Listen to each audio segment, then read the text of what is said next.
नमस्कार दोस्तों। हमारी आज की कहानी है बेटे बहू का प्यार। पापा, आप इतने चुप चुप क्यों बैठे हैं? कुछ चाहिए क्या? पिता को उदास आसमान को एकटक निहारते देख विपुल ने उनसे पूछा। नहीं बेटा, कुछ नहीं, बस यूं ही, पिता ने अनमने भाव से उत्तर दिया। उसने कहा, मन न लग रहा हो तो आपके फोन में गेम डाउनलोड कर देता हूँ, आप खेलते रहिएगा। पिता ने फिर से ना कहते हुए अपनी गर्दन हिला दी। विपुल एक मल्टीनेशनल कंपनी में काम करता था। उसकी पत्नी वंदना एक प्राइवेट स्कूल में शिक्षिका थी। दोनों का 8 साल का एक बेटा था। उसके पिता नौकरी से सेवानिवृत्त होने के बाद अपनी पत्नी के साथ पैतृक घर में जिंदगी गुजार रहे था। व्यवस्था बढ़ जाने के कारण बार बार अपने घर जाना उसके लिए संभव न था। इसीलिए वह माता पिता को अपने पास ले आया था। माँ कुशल और समय के साथ एडजस्ट करने वाली महिला थी, तो जल्द ही शहरी जीवन शैली में स्वयं को ढाल लिया। पिता का स्वभाव शांत था। शहरी शोरगुल उन्हें रास नहीं आ रहा था, लेकिन पत्नी का साथ था तो अपने मन को समझाने में उन्हें ज्यादा वक्त नहीं लगा। विकास की माँ सोसाइटी के वरिष्ठ नागरिक मंडली की सदस्य बन गई थी, तो अपने हर प्रोग्राम में अपने पति को साथ ले जाया करती थी। घर में भी कुछ न कुछ करने में वे खुद को व्यस्त रखती ही थी। पति का भी सहयोग लेने के बहाने उन्हें कोई न कोई काम थमा देती, ताकि उन्हें अकेलापन न खले। 20 दिनों पहले ही दिल का दौरा पड़ने से विपुल की माँ की मृत्यु हो गई थी, और तब से अपने जीवन संगिनी के बिछोह में उसके पिता ने खुद को एकांत कर लिया था। बच्चों के घर में रहते हुए भी वे अकेले ही बालकनी में बैठे रहते, जैसे मन ही मन पत्नी से कह रहे हो कि मुझे भी अपने साथ ले जाती। विपुल के लिए पिता का एकाकीपन असहनीय हो रहा था। उसने जब वंदना से कहा कि पापा का यूं उदास रहना मुझे अच्छा नहीं लगता है, तब वंदना ने उसे एक उपाय सुझाया।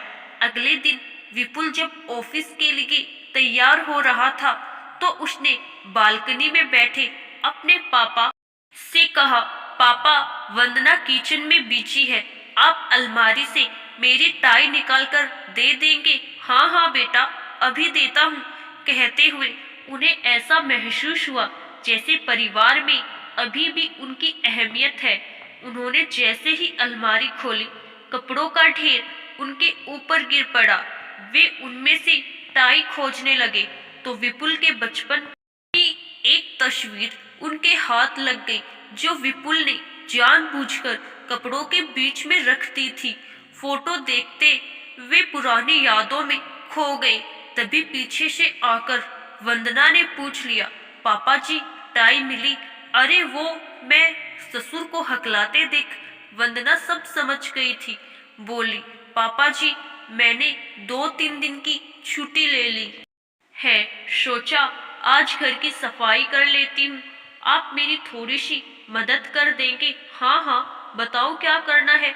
तुम्हारी अम्मा के जिम्मे रसोई थी, लेकिन साफ सफाई का काम तो मैं ही किया करता था। कहते हुए उनके चेहरे पर जो प्रसन्नता झलक रही थी, उसे देखकर वंदना को बहुत अच्छा लगा। सफाई करने के साथ साथ वो अपने ससुर से कॉलेज ऑफिस की बातें भी पूछती जाती, जिसे वे बड़े उत्साह से बताते जा रहे थे। वंदना का बेटा भी स्कूल से आ गया। अपने दादाजी को प्रसन्न देखकर वो उनकी गोद में बैठकर कहानी सुनने की जिद करने लगा। वंदना ने कहा कि कल सुन लेना, आज दादाजी थके हुए हैं। तब उनके ससुर तपाक से बोले, नहीं बहू, कहकर पोते को कहानी सुनाने लगे। 2 दिन में ही विपुल के पिता को फिर से जिंदगी से प्यार हो गया। बहू के साथ काम में सहयोग देने, पोते से साथ हंसना खेलना और विपुल के साथ सलाह मशवरा करने में उन्हें आनंद आने लगा। उन्हें यह भी एहसास हो गया कि उनके बच्चों को उनकी फिक्र है, इसीलिए एक दिन रात्रि का भोजन करते समय उन्होंने बेटे से कहा कि अब बहू को भी स्कूल चले जाना चाहिए। एक शिक्षिका के कर्तव्य का पालन भी तो उसे करना है। लेकिन पापा, आप कहीं फिर से। विपुल अपनी बात पूरी करता उससे पहले ही उसके पिता बोल पड़े, नहीं बेटा, अब मुझे कुछ नहीं होगा। अभी तो मुझे इसकी शादी में नाचना है। हंसते हुए विपुल के पिता ने अपने पोते की तरफ देखा। विपुल और वंदना ने जिस समझदारी व धैर्य से अपने पिता के एकाकीपन को दूर किया है, उसी तरह अगर सभी बेटे बहू भी अपने बुजुर्गों के खालीपन को भरने का प्रयास करें, उन्हें अपनेपन का एहसास कराएं, तो वृद्धाश्रम जैसे अभिशाप की आवश्यकता ही नहीं पड़ेगी। आशा करती हूँ दोस्तों, आपको हमारी आज की कहानी जरूर पसंद आई होगी। धन्यवाद।